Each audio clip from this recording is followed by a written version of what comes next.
नमस्कार, मैं गीत रौतेला और आप देख रहे हैं द न्यूज़पेपर। आज है 4 मई, रिजल्ट का दिन और पश्चिम बंगाल पे सबकी नजर टिकी हुई है कि भाजपा जीतेगी और या फिर टीएमसी। भाजपा के रुझानों के हिसाब से 129 सीटों से आगे चल रही है और टीएमसी वहीं 109 पे। इसी से हमारे सहयोगी हमारे साथ जुड़े हुए हैं राजवीर शाह, उनसे जानेंगे कि उनकी क्या राय है इस बात पे।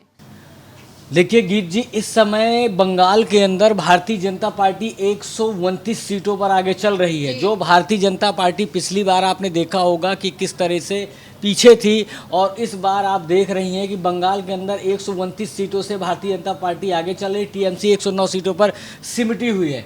तो ये बहुत बड़ा इंडिकेशन है कि इस बार भारतीय जनता पार्टी सरकार बनाने के बहुत नज़दीक पहुँच चुकी है। जी, अभी आपने देखा था कि ममता जी ने बहुत कोशिश करी है। आपको लग रहा होगा इन रिजल्ट्स को देख के ममता जी थोड़ी बौरा रही होंगी कि या बौखला रही होंगी कि अरे मैं सीट कैसे नीचे गिरती जा रही है। देखिए ऐसा कुछ भी नहीं है, लेकिन जो रुझान है ना, क्योंकि अभी रिजल्ट नहीं आए हुए हैं और रुझानों में भारतीय जनता पार्टी का जो इस समय आप देख रही है ना कि बहुत तेजी से अपना बढ़त बना रही है। अगर असम की बात करें तो असम को मैं आपको दिखा दूं तो 85 सीटों के साथ बीजेपी आगे चल रही है, जबकि कांग्रेस 25।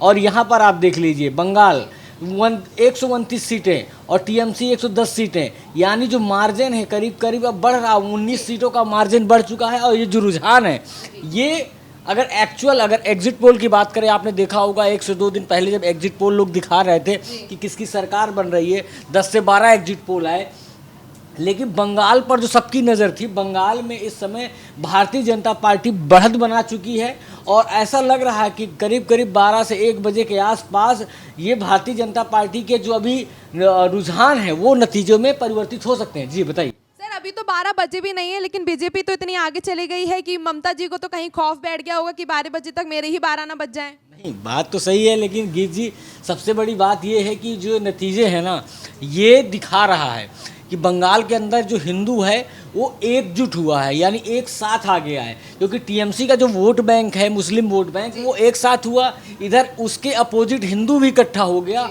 और आपने देखा होगा 92% के आसपास, करीब करीब 93-92% के आसपास वोटिंग हुई है। और उसके ये नतीजे हैं कि जो हिंदू एकजुट होकर वोट किया है, इसी वजह से ये जो रिजल्ट आ रहा भारतीय जनता पार्टी का 128, 129, 130, जो भी रुझान अभी लेटेस्ट के रुझान हैं जो दिख रहे हैं, इसी वजह से दिख रहे हैं क्योंकि जो हिंदू है उन्होंने बढ़ चढ़ कर वोट दिया। क्योंकि 2,60,000 जो सुरक्षाकर्मी है केंद्र सरकार ने वहाँ पर उतारे, इसकी वजह से इलेक्शन कमीशन ने जो प्लानिंग की है उसकी वजह से आपने देखा कि यहाँ पर बीजेपी 128, 129, 30 के आसपास है। एक बात और आपको बता दूं कि ये जो रिजल्ट, जो रुझान अभी आ रहे हैं, इसका जो सबसे बड़ा कारण है जो बंगाल के अंदर एसआईआर हुआ, उसकी वजह से ये सारा का सारा पूरा का पूरा गेम बदलता हुआ नज़र आ रहा है।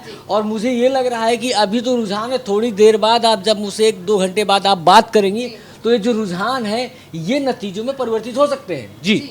अच्छा, ये एक बात बताइए कि आपने बोला कि हिंदुओं का आज इस बार हिंदू निकल कर आए हैं वोट देने के लिए, तो कहीं ना कहीं आपको ये तो सच था, ये सब जानते थे कि ममता दीदी के राज में हिंदुओं में डर था कि अगर हम वोट बाहर देंगे निकल के तो हमारे ऊपर अत्याचार हो सकता है, कुछ हो सकता है। मैं आप बात सही कह रहे हैं, क्योंकि अगर 2021 की बात करें तो ममता बनर्जी जब वहाँ पर मुख्यमंत्री बनी थी तो वहाँ पर जिन्होंने बीजेपी को वोट दिया था उन लोगों के ऊपर अत्याचार हुए, उनके साथ मारपीट की गई, कई लोगों की हत्याएं भी हुई।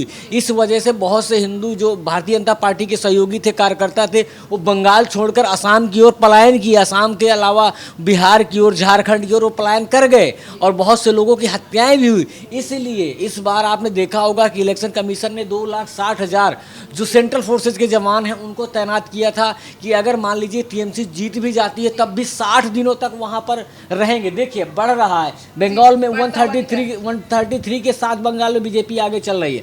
हमारे चैनल का ही ये आप देख रहे हैं लाइव, और 133 सीटों के साथ आगे चल रही है। तो ये जो बढ़त है बीजेपी लगातार बनाती जा रही है। 293 सीटें हैं बंगाल के अंदर, जिसमें 133 पर भारतीय जनता पार्टी यानी बहुमत के बहुत करीब पहुंचती जा रही है। ज़्यादा से ज़्यादा उसको 14-15 सीटें और चाहिए रुझानों में, इसके बाद वो सत्ता में आ सकती है भारतीय जनता पार्टी। जी ये वैसे इन रिजल्ट्स को देखने के बाद साफ पता चल रहा है कि असम में तो कहीं ना कहीं एक तरफा वोटिंग चल रही है कि भाजपा ही आगे चल रही है, लेकिन बंगाल में जो एक समय पहले जनता उस तृणमूल को लेकर आई थी कि परिवर्तन आएंगे, ममता दीदी को लेकर आए, तो क्या इस बार भी जनता बीजेपी को परिवर्तन के लिए लाएगी? योगी बाबा की जो नीतियां हैं उनको अप्लाई करने के लिए लाएंगी? नहीं, देखिए, अगर बात करें इस बार जो वोटिंग हुई वो हिंदुत्व पर हुई है, और भारतीय जनता पार्टी हिंदुत्व की एक ऐसी पार्टी का एक चेहरा बन चुकी है। योगी आदित्यनाथ की रैलियां तो है ही हैं, लेकिन अमित शाह और योगी आदित्यनाथ, प्रधानमंत्री नरेंद्र मोदी, ये सभी की जो रणनीति है तिकड़ी, इन्होंने पूरा का पूरा ममता बनर्जी का जो किला है उसको ढा दिया है। क्योंकि जिस तरह से बीजेपी इस समय क्योंकि बीजेपी का बंगाल में इतनी मात्रा में आगे बढ़ना, क्योंकि अगर मैं पश्चिम बंगाल के जो ओपिनियन पोल्स की बात करूं, वहां पर टीएमसी को जीतता हुआ दिखाया जा रहा था, लेकिन सेंट्रल के जो ओपिनियन पोल है जो दिल्ली से चलते हैं चैनल्स, वहाँ पर जो दिखाया गया वहाँ पर दिखाया गया कि बीजेपी की सरकार बन रही है, लेकिन पश्चिम बंगाल के जो लोकल न्यूज़ चैनल्स हैं वो दिखा रहे थे कि टीएमसी की बन रही है। लेकिन इस बार जो लग रहा है कि जो सेंट्रल के ओपिनियन पोल, एग्जिट पोल्स है, वो इस बार काम करते हुए नजर आ रहा है, क्योंकि 134 के साथ आप समझ लीजिए कितनी भारी मात्रा से आगे इस समय बीजेपी बढ़ रही है। क्योंकि बीजेपी 27 से 30% वहाँ पर मुस्लिम आबादी है, और मुसलमानों ने भरकर टीएमसी को वोट किया है, लेकिन हिंदुओं ने भी दिखा दिया कि हम भी हैं, और भाजपा के लिए उन्होंने इकट्ठा हुए। जी अच्छा, आपने बोला कि सेंट्रल, ये देखिए सेंट्रल ने अपने रिजल्ट दिखा दिए। मैं कैमरा पर्सन से दिखाना चाहूंगी कि भाजपा 134 पे चल रही है, टीएमसी 105 पे चल रही है, कि सेंट्रल में उन्होंने ये रिजल्ट्स निकाल दिए हैं कि हाँ भाजपा सच में आगे चल रही है। लेकिन ममता जी ने बोला था कि अगर मैं हार गई तो मतलब घपला हुआ है, इसलिए वो गीत जी, एक बात है कि जो भी पार्टी हारती है वो यही बोलती है कि मैं हार गई तो घपला हुआ। ऐसा कुछ भी नहीं है, क्योंकि केंद्र है, सरकारें हैं, कानून व्यवस्था है, संविधान है, और हमारा चुनाव आयोग है। चुनाव आयोग पर आरोप लगाना, जब कोई भी पार्टी हारती है वो तो सब कोई करता है कि भाई हार गए या इसमें ईवीएम में खिलवाड़ हो गया, ऐसा कुछ भी नहीं है। देखिए ये सब सही है। आप देखिए 138 सीटों के साथ, यानी बहुमत के करीब पहुंच रही है भारतीय जनता पार्टी, 139। अब आप देख लीजिए कि रुझानों में भारतीय जनता पार्टी को बहुमत मिलने वाला है, आपके सामने ही 139, यानी आप समझ लीजिए कितनी नज़दीक भारतीय जनता पार्टी पहुंच चुकी है कि वो रुझानों में जीतने वाली है। तो अब समझ लीजिए कि क्या होने वाला आने वाले समय में। अच्छा, इसमें कहीं कांग्रेस तो आगे ही नहीं दिख रही, कांग्रेस का तो कोई नामो ही निशानी। क्या हुआ, राहुल गांधी ने इस बार अपने नारे अच्छे से नहीं लगा पाए क्या, जो वो कांग्रेस आ ही नहीं पा रही है? जी, नारों की बात नहीं है, बात ये है कि कांग्रेस का जो वर्चस्व है वो धीरे धीरे पूरे देश से खत्म होता जा रहा है। और आप देख भी रही हैं कि कांग्रेस आदर्श में आ गई। आदर्श में उसमें एआई यानी ओवैसी की पार्टी भी है, हुमायूं कबीर की पार्टी भी है, और कांग्रेस भी है।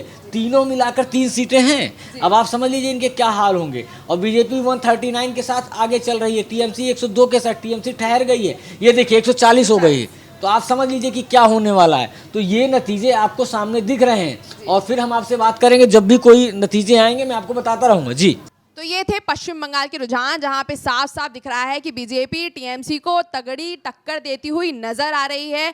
और ये सिर्फ हमारे ये चैनल्स ही नहीं दिखा रहे हैं, ये कहीं ना कहीं सेंट्रल भी इस चीज़ की बात जाहिर कर रहा है कि बीजेपी कहीं ना कहीं आगे ही है।